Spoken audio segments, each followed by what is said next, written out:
The original on-screen Kung Lao from the arcade classics Mortal Kombat 2 and 3 will be joining me in just a second, but before he does, that is Anthony Marquez. By the way, before he does, I want to say a massive shout out to Decky Play-by-Play and the original Razer for supplying all of the MK footage you're going to see in the background here today. So thank you guys so much for these incredibly intense fights. You can check out Decky Play-by-Play. He puts up regular streams on YouTube. The information is down below, and of course both of these boys are on Instagram as well, where the original Razer puts up some very interesting and rare MK memorabilia. If you're a combat fan, please do follow both of these lads. But for now, here is the original Kung Lao, the Kung Fu RockStar himself, Anthony Marquez. Flirt FM, Galway's alternative radio station. You're listening to the Galway Gamer here on Flirt FM 101.3. My name is Eoghan Murphy and I am the Galway Gamer. And joining me on the show today is a lifelong martial artist and a rock enthusiast and lead singer. However, you probably know him better as Kung Lao from Mortal Kombat 2 and 3, and indeed fusion from Mortal Kombat mythologies. His name is Anthony Marquez. Anthony, thank you very much for taking the time to come on the show today. Oh, thank you for having me. I'm very excited to do this. It's an absolute delight to have you on, and we're going to chat a little bit about Mortal Kombat and your time at MK, and then if you're on for it, we're going to also have a chat about the new Mortal Kombat movie, which just dropped about a week ago. Sure. Let's do it. All right, well, let's get into this then. Let's talk about the standout feature for Kung Lao. The thing that everybody remembers about Kung Lao straight off is the hat. He wears a large razor-rimmed hat. Is this weapon a traditional weapon in any martial arts, or was this created exclusively for the video game? Yes, so as far as I know, it's not a traditional martial arts weapon. John Tobias was actually more inspired by the character Oddjob from James Bond, and that character had a razor-rimmed hat that he used. Also, Captain America was something that he was inspired by, and I believe there's this movie called Master of the Flying Guillotine, and in that movie there's it was a kung fu movie, and John really was inspired by kung fu movies, fantasy movies, comic books, things of that nature. So that's where that came from. So it's not actually a true traditional martial arts weapon. The hat itself then, wearing it on set, what exactly was it made of? Oh, so, the even though Mortal Kombat 2, was, by the time we started shooting Mortal Kombat 2, we knew that Mortal Kombat was this global phenomenon. It's making money hand over fist, and it's taking the world by storm. And yet, Midway, the company, didn't spend any money on the budget for the costumes, and so the hat was just a straw hat that was purchased in Chinatown. It was painted black. The chin strap was just from a football helmet, and then it was just glued to the hat. And the razor rim was originally just little more than aluminum foil. And then, so when we shot Mortal Kombat 2, where it was just an aluminum foil rim. And when we started doing shows to promote Mortal Kombat 2, like the CES and those other type of trade shows to promote Mortal Kombat 2, that's when they upgraded the blade to something that more approximated like a metal blade. But even that was made out of some sort of plastics or something like that. It's crazy to hear these stories of MK2 and the likes of Baraka's teeth, for example, being fake nails. You just said there was just aluminium along the Razer rim. I was talking to Catalin Rodriguez Ogren a couple of months ago. She said that Katana's fans were kind of cheap fans from Chinatown as well. And Exactly. it's crazy because you play these games and these characters look terrifying on the screen. You'd never believe it was like that. And it didn't cause any problems then to perform within the hat, no? No. So again, it would have been better if the hat was, more secure on my head. It was just kind of held on by, obviously just like a hat, you put it on your head and the chin strap. So it was, every time I'd spin, every time I'd move, the hat would fall off. But it was just so much fun. It's just so much fun to be, already it's Mortal Kombat 2. You know exactly what you're getting into because, Mortal Kombat had already been, released for the, been in the arcades and then the home version, and this is the first time you're seeing commercials on TV for a video game, and it's everywhere you go to the bookstore, and it's all in the magazines and everything. So that this thing is just a worldwide success, and so being able to participate in this was so much fun. So and then it's all your friends, Danny, Rich, Carlos, Hosang, we all grew up together, so to do something like that with all of your friends, it's indescribable. So I didn't care if my hat was falling off every time. This is something that, wow, I get to do this with my friends. And, we understand, or at least that by the time Mortal Kombat 2 rolled around, like, this is something that, the world is enjoying. And I get to participate in this with my lifelong friends. How great is that? That's awesome. Absolutely awesome. Well, considering Mortal Kombat was so huge because the first game just absolutely blew up, as you said, was there pressure then standing in as a new character?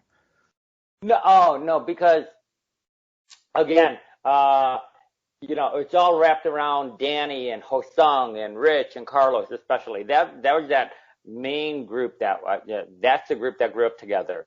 And then, I knew, Philip and I went to high school together, and Catalin, she's also a lifelong martial artist.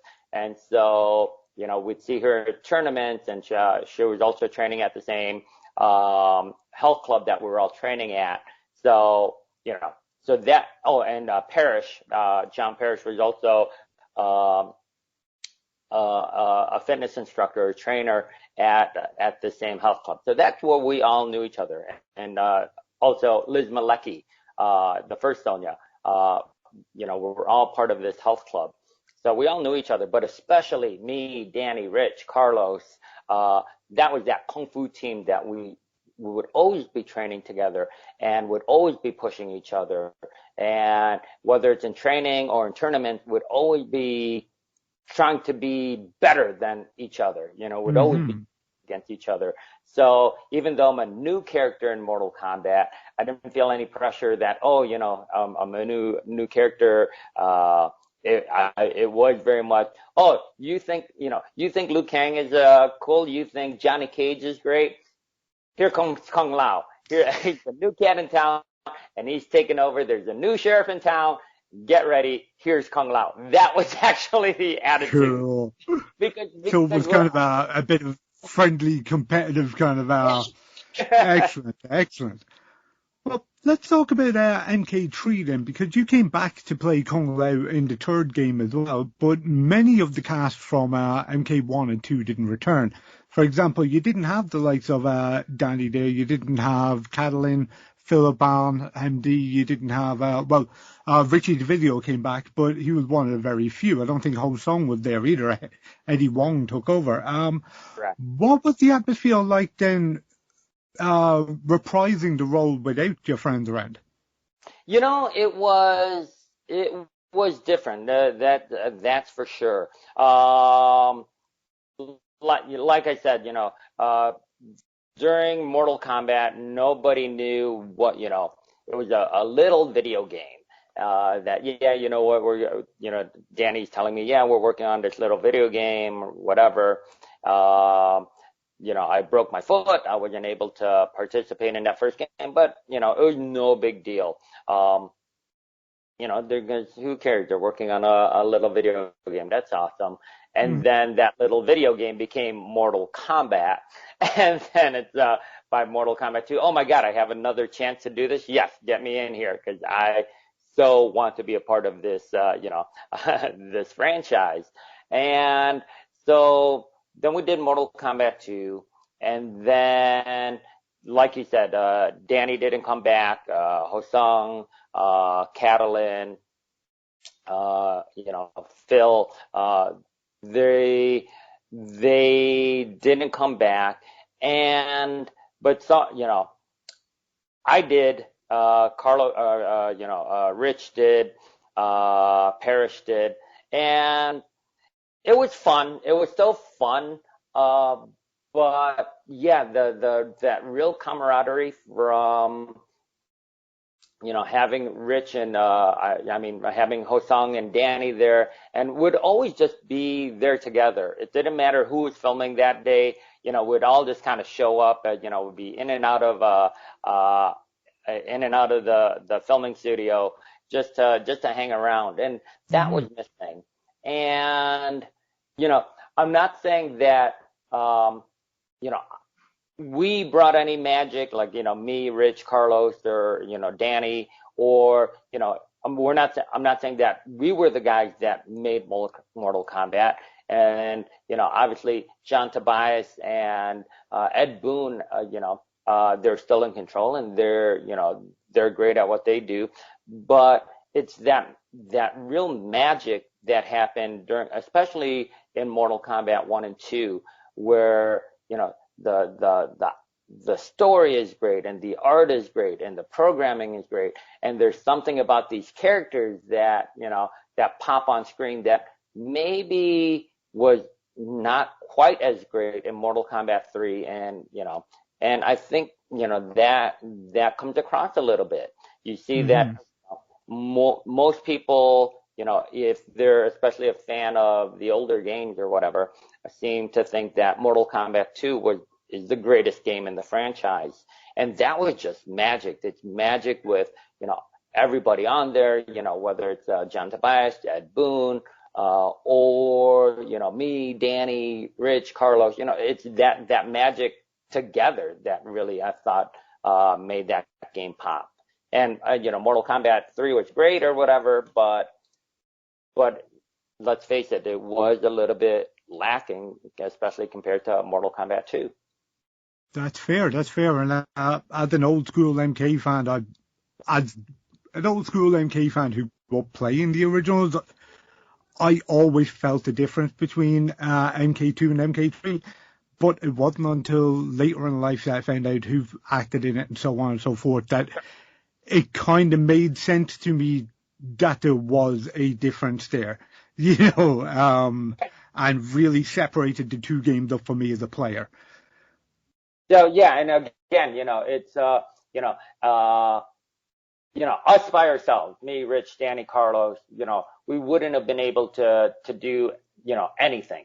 But again, you could see without everybody, with John Tobias and Ed Boon, but not the full cast of characters, they're able to create something great. But was it as magical as Mortal Kombat 2? Nobody seems to think so. And so it was really just that magic of everybody together, creating something that, 30 years on, we're still talking about. Yeah. Well, let's stick with MK3 for a moment, because we had a base roster of characters in that, including Liu Kang, Kung Lao. You had a lot of newcomers, the likes of Cyrax, Sector, Cabal. But a little while later then, you had Ultimate Mortal Kombat released, which included, there was Classic Sub-Zero there, Kitana came back, Reptile came back then. Were these additional characters filmed at the same time as the base roster for MK3? No, I don't think so. They, so they filmed, everything and released Mortal Kombat 3. and then I do believe that they shot the next wave of characters after. I and See, this is where, this is part of the change. When it was Mortal Kombat 1 and 2, we all knew each other, and we all, we're just always hanging around. It didn't matter if Danny's shooting or Rich is shooting or Carlos is shooting or Hosung or whatever. We'd all be in and out of the studio, just kind of hanging around and, messing with each other. Oh, are you actually going to do that move? That move looks so stupid, or or it's great. You're just, just like, because we're all, lifelong. We're kung fu brothers, really. Mm-hmm.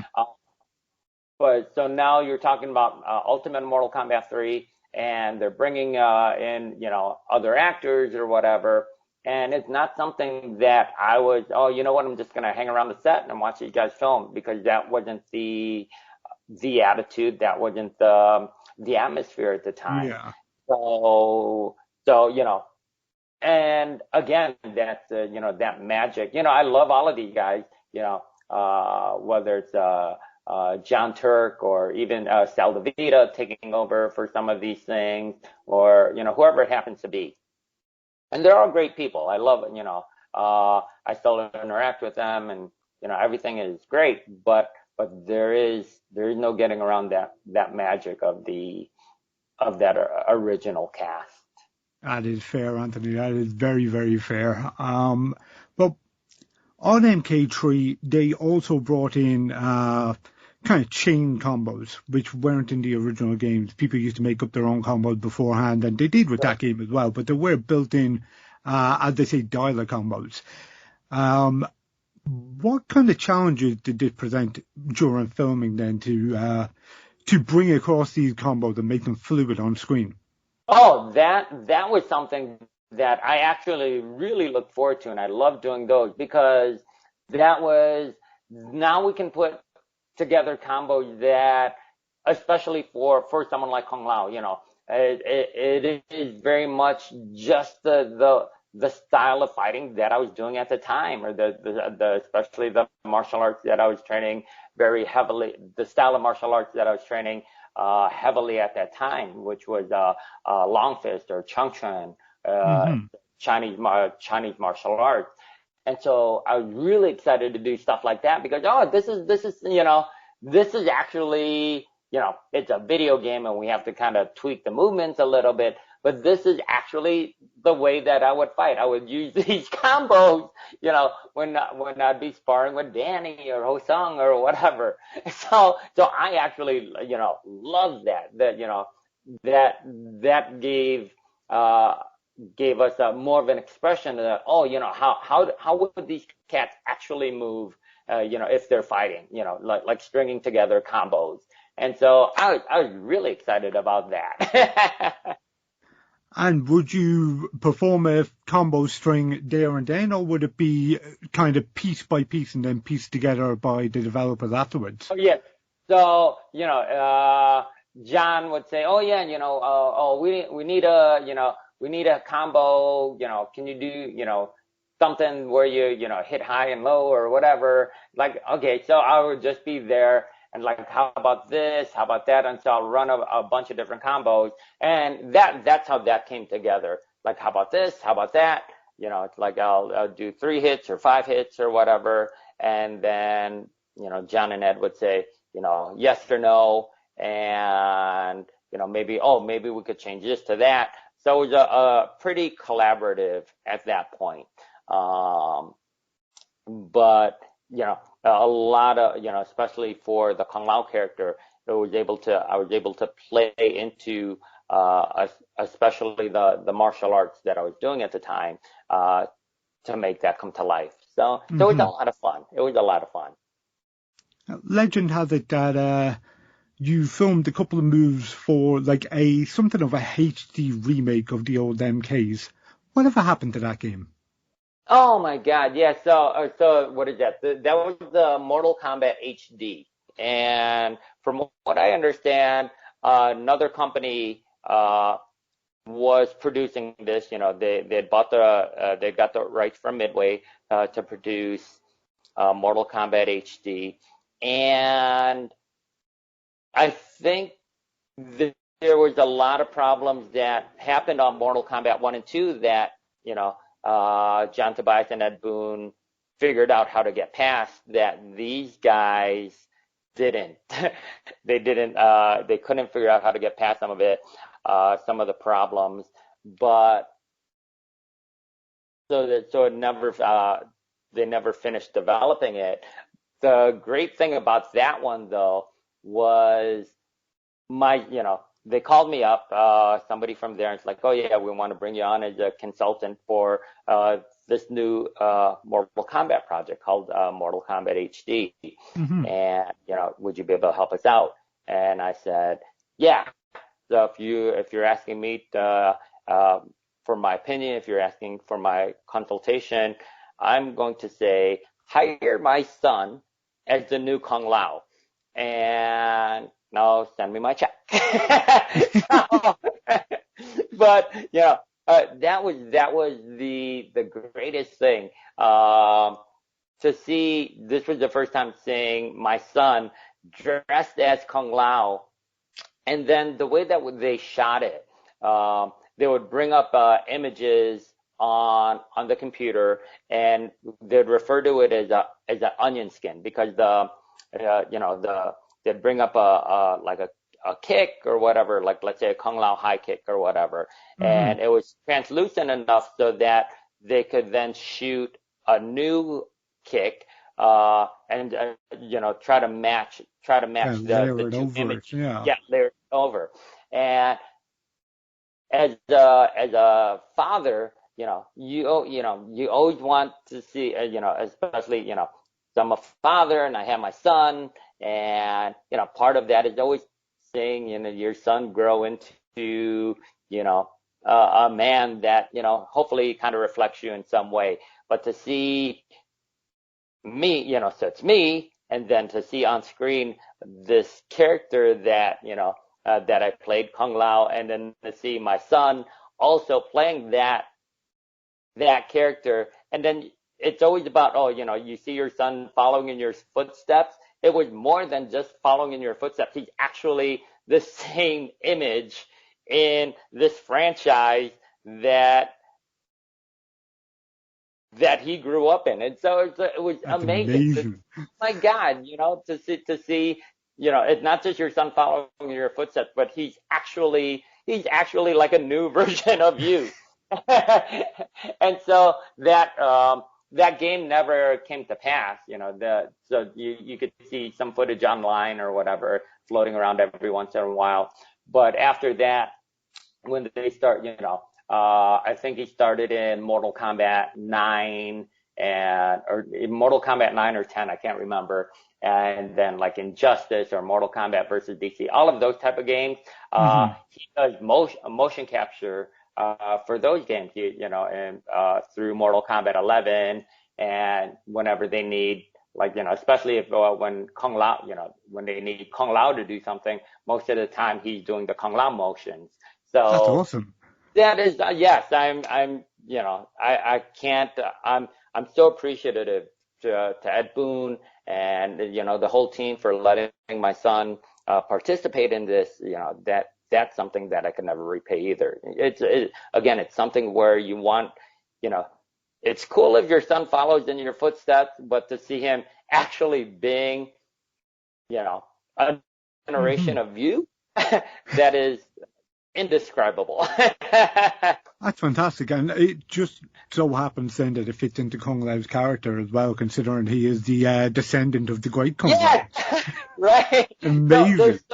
There's so many similarities between, so yeah, you have the great Kung Lao and Kung Lao, or you have Kung Lao and Liu Kang, how they grew up together in China, and especially sometimes the storyline gets a little convoluted, but especially there's a storyline where they put they're lifelong friends or they're cousins, but they're always pushing each other to be to be the best or whatever. Mm-hmm. And that was, again, something the Ho Sung and I, we grew up together. We trained together. We trained in China together. We're always competing against each other. Ho Sung was really especially in our primes, he was arguably the greatest martial arts competitor in America. And I knew I was just as good as him, and he wouldn't have been as great as he was without me pushing him. And it's that same storyline with Liu Kang and Kung Lao, and Danny. He's just such a big figure. He has this $1 million smile, and people love him around the world. He is really Johnny Cage in a lot of ways. Johnny Cage. So it is crazy. It's crazy how there's a lot of similarities between us, our lives, and the characters in Mortal Kombat. And that's part of that magic that comes across, especially in the classic games. That's excellent. That's absolutely fantastic. Let's move on just slightly though, and talk about Kung Lao and the Scorpions, which is your rock band. To start off, I'm not going to ask exactly where the name comes from, because obviously it's tied back to Mortal Kombat, but was this a case of you thinking to yourself, well, I better call it something MK related because everybody's going to see it that way anyway, or which way did that come about?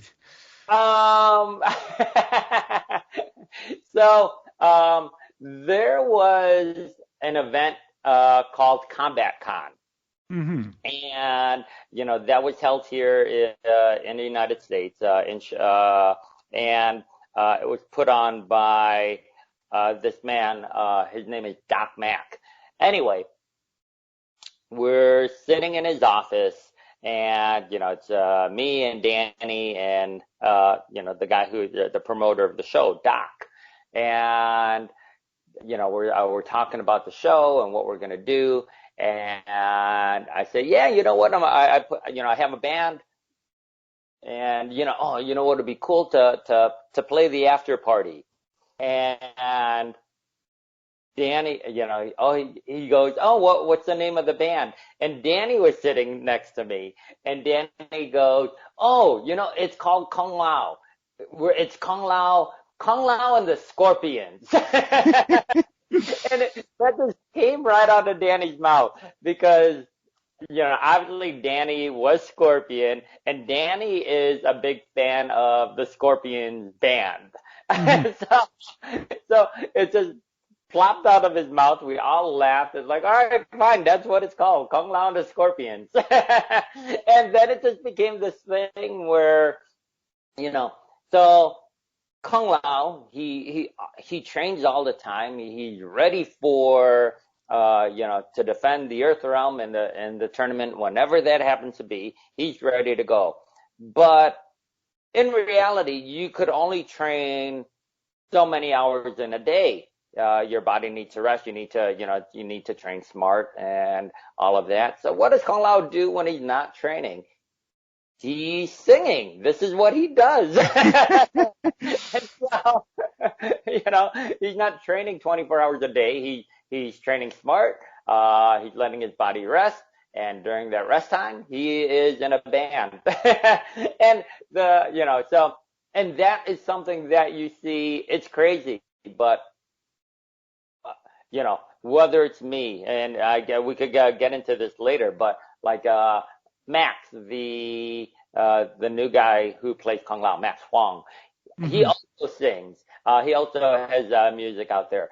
Paulo Montalban, who played Kung Lao in the TV show Mortal Kombat Conquest.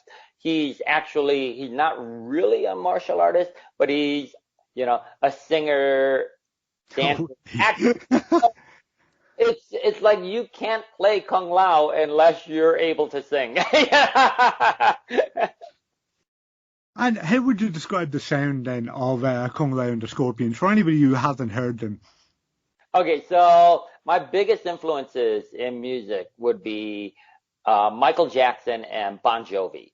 So, in terms of, the performance, Michael Jackson, obviously was changed the world, and, through music videos and whatever, there's such an excitement about watching Michael Jackson, and the sound of Bon Jovi. I just love it. I love that,